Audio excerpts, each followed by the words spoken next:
Assalamualaikum warahmatullahi wabarakatuh. Nama saya Eka Putri Yuliantari, NIM H92191047 dari Prodi Matematika UIN Sunan Ampel, Surabaya.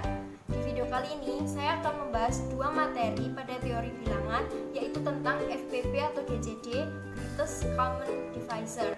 Oke, saya akan menjelaskan materi yang pertama, yaitu tentang algoritma Euclid. Definisi, dimisalkan A, B merupakan elemen bilangan bulat dengan A lebih besar sama dengan B lebih besar dari 0. Maka untuk mencari FPP A, B yaitu harus melalui step berikut. Pertama, A sama dengan Q1 kali B plus R1, di mana R1 lebih besar sama dengan 0 dan R1 kurang dari B. Yang kedua, B sama dengan Q2 kali R1 ditambah R2, di mana R2 lebih besar sama dengan 0 dan R2 kurang dari R1. Yang ketiga, R1 sama dengan Q3 kali R2 ditambah R3, di mana R3 lebih besar sama dengan 0 dan R3 kurang dari R. Hingga Rn min 2 sama dengan Qn kali Rn min 1 ditambah Rn, di mana Rn di sini lebih besar sama dengan 0 dan Rn kurang dari Rn min 1. Ini Rn min 1 sama dengan Qn plus 1 kali Rn plus 0. Nah, Rn di sini merupakan hasil FPP dari FPP A, B. Oke, berikutnya saya akan membahas sifat yang ada pada buku Elementary Number Theory dari David M. Button, yaitu sifat yang ada pada halaman 26. Diketahui, jika A sama dengan Q kali B plus R, maka FPP A, B sama dengan FPP B, R. Pembuktiannya sebagai berikut. Jika D sama dengan FPP A, B, maka D habis membagi A dan D habis membagi B. Dan implikasinya yaitu D habis membagi A min QB atau D habis membagi R. Di sisi lain, C di sini merupakan sembarang faktor sekutu dari B dan R. Maka di sini C diperoleh, di sini C habis membagi BQ plus R dan C habis membagi A, di mana C kurang dari sama dengan D. Dari sifat di atas dan pembuktiannya di atas diperoleh D sama dengan FPP B, R. Dengan menggunakan sifat tersebut, kita dapat menyelesaikan FPP A, B secara sederhana, yaitu dengan cara seperti ini. Oke, berikutnya di sini terdapat contoh soal mencari FPP 205 dan 75. Untuk menyelesaikan contoh soal tersebut, kita harus mengingat step yang sudah saya jelaskan di awal tadi, di mana A sama dengan Q1 kali B plus R1. Nah, di sini tuh soalnya itu 205 sebagai A, 75 sebagai B. Oke, kita langsung saja menjawabnya ya. Untuk langkah pertama kan A dulu. A sama dengan, ini A nya 205 sama dengan Q1 nya 2 dikali B nya 75 ditambah R1 nya 55. Nah, yang step kedua, B nya 75 sama dengan Q2 nya 1 dikali R1 nya 55 ditambah 20. Untuk step ketiga di sini R1 nya 55 tambah Q3 nya 2 dikali R2 nya 20 ditambah R3 nya di sini 15. Untuk step keempat di sini R2 nya kan 20. Untuk Q4 nya itu 1 dikali 15 tadi kan di sini R3. Nah, ini ditambah R4 R4 nya itu 5. Terus berikutnya 15 ini tadi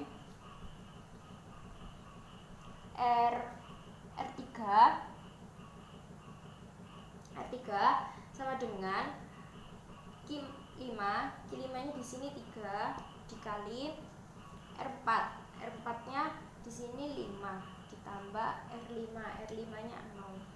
Karena ini sudah 0, maka ini 5 sebagai Rn atau 5 ini hasil FBB dari 205 dan 75. Oke, berikutnya untuk menampilkan kombinasi linear dari 205 dan 75 yaitu sebagai berikut. Kita butuhkan adalah hasil FBB dari 205 dan 75, yaitu hasil FBB dari 205 dan 75 adalah 5 ini tadi. Nah, untuk menampilkan kombinasi linearnya, maka di sini 5 akan kita ubah bentuk menjadi 20 dikurangi 1 dikali 15. Nah, ini 15 akan kita ubah bentuk menjadi 20 dikurangi 1 dikali 55 dikurangi 2 dikali 20. Oke, berikutnya sini 3 dikali 20 dikurangi 55. Nah, 20 di sini akan kita ubah bentuknya menjadi 3 dikali 75 dikurangi 55. Di sini min 55 yang ini akan tetap ya, jadi 50 min 55 di sini. Nah, lalu berikutnya lagi 3 dikali 75 dikurangi 4 dikali 55 sama dengan yang kita ubah nanti di sini tuh 55, maka di sini tuh menjadi 3 tetap ya, ini 3 dikali 75 dikurangi 4 dikali 205 dikurangi 2 dikali 75. Maka hasil berikutnya yaitu 11 dikali 75 plus min 4 dikali 205. Ini hasilnya. Oke, berikutnya saya akan menjelaskan materi kedua, yaitu tentang kongruensi. Di sini diberikan sebuah teorema, jika CA kongruen CB modulo M, maka A kongruen B modulo M per D, di mana D sama dengan FBB C, M. Kita akan buktikan. Jadi kita akan buktikan teorema tersebut apakah ini sama dengan ini. Berikut pembuktiannya. Pertama, diketahui CA kongruen CB modulo M, dan akan ditanyakan A kongruen B modulo M per D, di mana D FBB C, M. Sini CA kongruen CB modulo M artinya M habis membagi CA min CB jika dan hanya jika M habis membagi C A min B. Jika dan hanya jika terdapat X elemen bilangan bulat. Akibatnya di sini C A min B sama dengan MX. Ini untuk persamaan pertama. Berikutnya, tadi kan setelah kita menemukan persamaan pertama, yaitu C A min B sama dengan MX. Ini persamaan pertama. Setelah itu selanjutnya dipunya D sama dengan FBB dari C, M. Artinya di sini D habis membagi C dan D habis membagi M. Di sini D habis membagi C artinya terdapat R elemen bilangan bulat. sehingga C sama dengan DR. Ini untuk persamaan kedua. Nah, berikutnya untuk D habis membagi M, artinya terdapat S elemen bilangan bulat sehingga M sama dengan DS. Ini untuk persamaan ketiga. Setelah menemukan persamaan pertama, kedua, dan ketiga, berikutnya kita akan substitusi dari persamaan kedua dan ketiga ke persamaan pertama. Ya, tadi kan di sini persamaan pertama C A min B sama dengan MX. Kita substitusikan C sama dengan DR A min B sama dengan M, kita substitusikan menjadi DSX. Oke. Berikutnya ini jika dan hanya jika S habis membagi R A min B. Artinya, akibatnya di sini ibaratnya di sini FPB dari